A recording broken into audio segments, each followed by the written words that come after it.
శ్రీమాత్రే నమః. అందరికీ శుభోదయం అండి. ఈరోజు కొంచెం లేట్గా చెప్తున్నాను కదా. అయితే ఈరోజు నేను చెప్పే ముఖ్య టాపిక్ ఏంటి అంటే, మన సబ్స్క్రైబర్ ఒకరు అడిగారు, భార్యకి తెలియకుండా భర్త ఇల్లు అమ్మేస్తే ఆ భర్తను ఏం చేయాలి అని. ఏదైనా అంటే నా ఇష్టం, నా ఇల్లు అని అంటాడు. అంటే ఇక్కడ రెండు విషయాలు ఉన్నాయండి. అది భర్త స్వార్జితమే అయితే పిత్రార్జితం కాకుండా అతనికి అమ్మే రైట్ ఉంది. అది ఒక విషయం. అతను ఎవరితోనూ సంప్రదించవలసిన అవసరం లేదు. కానీ ఆ భర్త అదే ప్రాపర్టీని అక్రమ సంబంధాలకి కోసం, తన చెడు అలవాట్ల కోసం ఖర్చు పెట్టిన, కుటుంబ బాధ్యతని పట్టించుకోకుండా, పిల్లలు చదివించకుండా, భార్యను పోషించకుండా ఉన్నట్టయితే పిల్లలు తల్లి కలిసి కోర్టుకు వెళ్ళచ్చు. ఇదొక విషయం. లేదు, అతని కుటుంబాన్ని పోషిస్తూ బాధ్యతలు నిర్వహిస్తూ ఈ ఇంటిని అతని ఇష్టం వచ్చినట్టు, అంటే అక్రమ సంబంధాల కోసం కాకుండా తన వాళ్ళకు పెట్టుకోవడమో, తన అప్పచెల్లెళ్ళకి పెట్టుకోవడమో, తన తల్లిదండ్రులకు పెట్టుకోవడం కోసమో కనుక అమ్మితే భార్య ఏమీ చెయ్యడానికి లేదు. ఎందుకంటే అతను కుటుంబ బాధ్యత నిర్వహిస్తున్నాడు, భార్యను పోషించి చూసుకుంటున్నాడు, పిల్లల్ని చదివించి వాళ్ళ సంగతి చూసుకుంటున్నాడు. అలా అయితే కనుక అతని మీద కోర్టుకు వెళ్ళడానికి, అతని పేరుతో ఉన్న అతని స్వార్జితమైన అతని ఇంటిని అతను ఏం చేసుకున్నా అడిగే రైట్ లేదు. కానీ అదే అతని పేరుతో ఉన్న అతని స్వార్జితమైన, అతను అక్రమ సంబంధాల వల్ల ఖర్చు పెట్టిన, కుటుంబ బాధ్యతలను విస్మరించి నిర్లక్ష్యంగా వ్యవహరించిన కోర్టుకు వెళ్ళచ్చు. అందుకని ఆ రెండు విషయాల్లో ఆయన ప్రవర్తన ఎలా ఉందో మీరే ఆలోచించుకుని నిర్ణయం తీసుకోవడం మంచిది. మాకు పూర్తిగా ఇలా అమ్మేశాడు అని అంతవరకే తప్ప ఏ కారణాలకు అమ్మాడు, అతని కుటుంబ బాధ్యతలు నిర్వహిస్తున్నాడా లేదా అన్న విషయం అయితే మాకు కూలంకషంగా తెలియదు కదా. అందుకని మీరు నేను చెప్పిన విషయాలను ఆలోచించి దాన్ని బట్టి తగిన నిర్ణయం తీసుకోండి. ఇది నేను చెప్పే సలహా.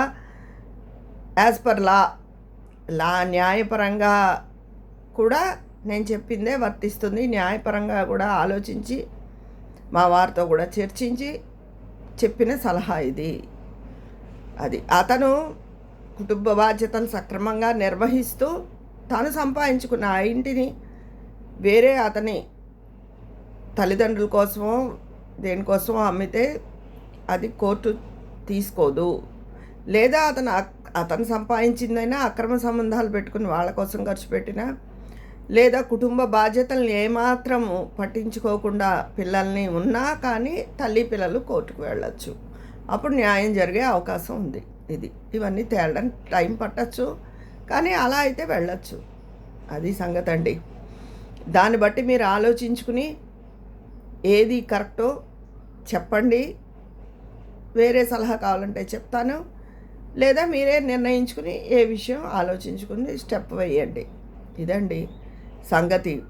తర్వాత ఇంకొక విషయం చెప్తున్నాను ఈరోజు. మన సబ్స్క్రైబర్స్లో దుర్గా అన్నమరాజు అని మొదటి నుంచి నాకు కూడా ఏదైనా వీడియోలు చేస్తే కొన్ని కరెక్ట్ అనేవారు, కొన్ని ఎక్కువ మొదట్లో విమర్శిస్తూ ఉండేవారు. ఇప్పుడు విమర్శ లేదు, మీరు చెప్పిన దాంతో నేను ఏకీభవిస్తున్నాను అంటున్నారు. నాకైతే అసలు ఫస్ట్లో దుర్గా అన్నమరాజు అంటే స్త్రీయా పురుషుడా అన్నది కూడా అర్థం అవ్వలేదు. ఒకసారి మాత్రం నేను స్త్రీనే అని చెప్పడం జరిగింది. అయితే నేను ఎక్కువ ప్రాక్టికల్గా ఆలోచిస్తాను. ఈ బంధాలు ఇవి అవన్నీ అంటే నాకు చిరాకు అని చెప్పి కూడా చెప్పారు. ఆవిడ విమర్శించిన నేను ఆవిడ విమర్శను కూడా ఇది కామెంట్ ఏం చెప్పలేదు అనుకునేదాన్ని. ఎందుకు అంటే ఒక బన్ని మెచ్చుకోవడమే కాకుండా ఒక సద్విమర్శ కూడా మనకు ఎప్పుడూ అవసరం అవుతుంది. అప్పుడు మనం ఎప్పుడు నా వీడియోస్కే అని కాదు, మన లైఫ్లో కూడా.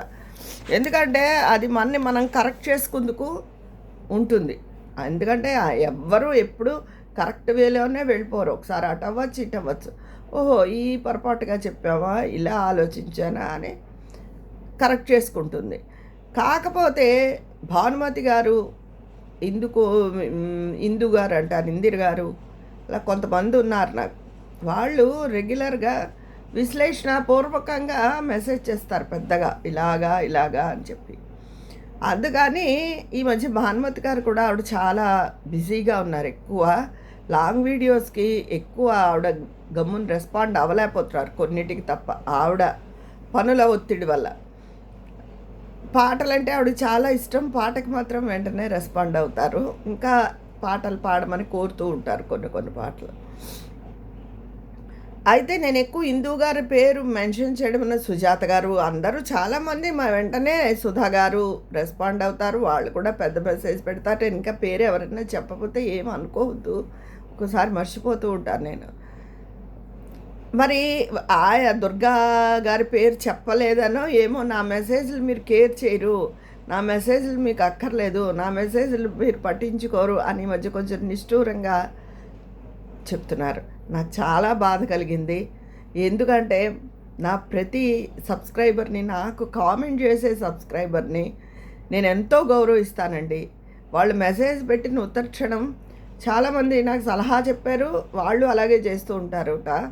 సాయంత్రం అప్పుడు ఒకసారి ఫోన్ తీసుకుని వరుసగా అన్నిటికీ జవాబిస్తూ ఉంటారట.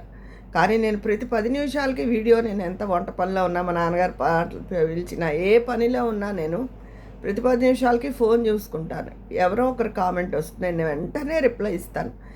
ఎందుకంటే వాళ్ళ పనులు మానుకుని మన వీడియో 5 నిమిషాలు 10 నిమిషాలు వాళ్ళు కేటాయించి చూసి మనకి కామెంట్ పెడుతున్నారు. మనం మాత్రం వాళ్ళకి వెంటనే రిప్లై ఇవ్వడానికి ఏదో పనిలో ఉన్నామని బిల్డప్ ఇవ్వాలా, మనము వెంటనే రెస్పాండ్ అవ్వాలి కదా అని చెప్పి నేను ఎప్పుడూ రిప్లై ఇవ్వడం జరుగుతుంది. నాకు అందరూ సమానమే, అందరూ గౌరవనీయులే, నాకు అందరూ ఇష్టమైన వాళ్ళే. అది కాకపోతే కొంతమందితో రెగ్యులర్గా చేసే వాళ్ళతో కొంత అటాచ్మెంట్ ఉంటుందేమో తప్ప ఇందులో ఎవరిని చిన్నబుచ్చడం కానీ ఒకళ్ళని ఇది చేయడం కానీ అన్నది నా ఉద్దేశం అయితే ఎప్పుడూ కాదు, నా మనస్తత్వం కూడా అది కాదు. అందుకని దుర్గా అన్నమరాజు గారు, మీరు అలా భావించద్దు. మీది నా వీడియోస్కి మీరు ఇచ్చే కామెంట్ నాకు ఎంతో వాల్యుబుల్ అయినది. నేను తప్పకుండా వాటి కోసం ఎదురు చూస్తూ ఉంటాను. అంతేగాని మరి మీకు ఎందుకు నేను కేర్ చేయను, పట్టించుకోను అనే అభిప్రాయం ఎందుకు వచ్చిందో తెలీదు.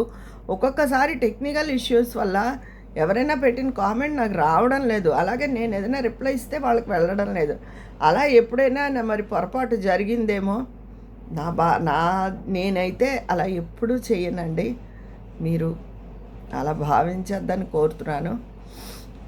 అది మీరు నాకు పెట్టే కామెంట్ నాకు ఎంతో వాల్యుబుల్ అయినది. ఎందుకంటే మీరు చక్కగా విమర్శిస్తారు, బాగుంటుందంటే బాగుందంటారు, మీకు ఏదైనా నచ్చకపోతే దానికి కారణం చెప్తారు. చెప్పగా సద్విమర్శ ఎప్పుడు కావాలి అది. అంతేగాని ఇందు గారు అయితే ఆవిడ రెగ్యులర్గా చాలా పెద్ద కామెంట్ పెడతారు. ఆవిడ ప్రతి లైన్కి వివరణ ఇస్తూ. అదే ఇందు గారు, మీ కామెంట్ కోసం ఎదురు చూస్తూ ఉంటాను నేను అంటాను తప్ప మిగతా వాళ్ళ కోసం ఎదురు చూడనని కాదు. నేను ఎప్పుడో చెప్పాను, మీ అభిమానమే కొండంత బలంగా సాగుతున్నాను నేను అని. ఎందుకంటే నా ఛానల్ ఏమీ అంత పెద్ద ఛానల్ కాదు. ఒక్కసారిగా దాని ఇది అలా 40,000కి 50,000కి ఏం పెరిగిపోలేదు. ఎందుకంటే నేను ప్రజెంట్ సిచ్యుయేషన్ గురించి మరీ అవి ముఖ్యమైనవి అయితే తప్ప నేను వాటి గురించి తీసుకోను, బయట జరుగుతున్నవి ఎక్కువ. ఎందుకంటే అవన్నీ మీరు పేపర్లో, వీడియోలో, మిగతా ఛానల్స్లో వింటూనే ఉంటారు. నేను ఎక్కువ ఆడవాళ్ళని మోటివేట్ చేసే వీడియోసే చేస్తూ ఉంటాను నేను. ఎందుకంటే చాలామంది ఆడవాళ్ళు నా జీవితం ఇంతే, నాకే ఇలా జరుగుతోంది అలా కుంగిపోవడం చూశాను నేను. అలా కాదు, చాలామంది జీవితాల్లో ఇలాగే జరుగుతూ ఉంటుంది.